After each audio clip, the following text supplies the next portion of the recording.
Yung sa amin po, umamin naman po kami na hindi ko alam bakit ayaw pa pong aminin ng boss namin na alam niya rin lahat ng nangyayari nito. Kami po, wala na pong mawawala sa amin. Naka-all out na po kami. Inaamin po namin yung ginawa namin, yung kasalanan po namin. At kung ano po yung kailangan namin ibalik, willing po kami.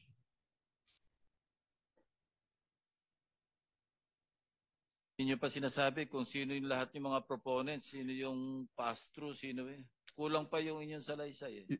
Your Honor, sabi ko nga po, wala pa lang po akong hawak na matibay na ebidensya para makapagturo po. Ayoko pong magturo ng dahil gusto ko lang. So, piles of cash, naka-party-party na, wala ka man lang malay. Isa Your, lang yung sinabi mo o may pinagtatakpan ka ba o ano? wala pong pagtatakpan, Your Honor. Bali doon po kasi sa pile of cash na Yeah, okay. Si magkakaiwalay. Engineer Alcantara, hindi mo na rin maitatatwa, maitatanggi kasi nasa harapan mo yung piles of cash.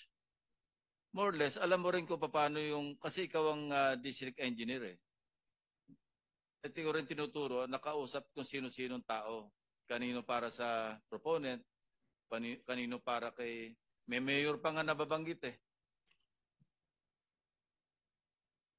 Alam mo rin yun eh, maski itanggi mo na wala kang kamali-mali sa pera, eh hindi naman doctor yung photograph eh. Inamin mo na rin, ikaw rin yung nasa harap ng katakot-takot na pera doon.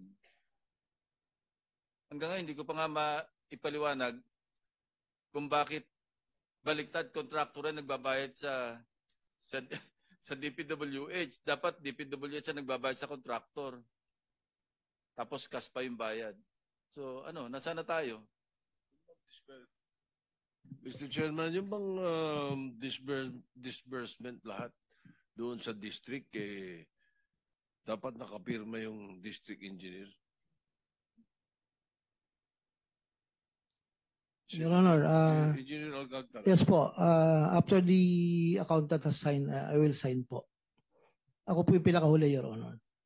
So therefore, lahat ng mga ginawa nito mga ito, napirmahan mo. Yes po, I admit, Your Honor.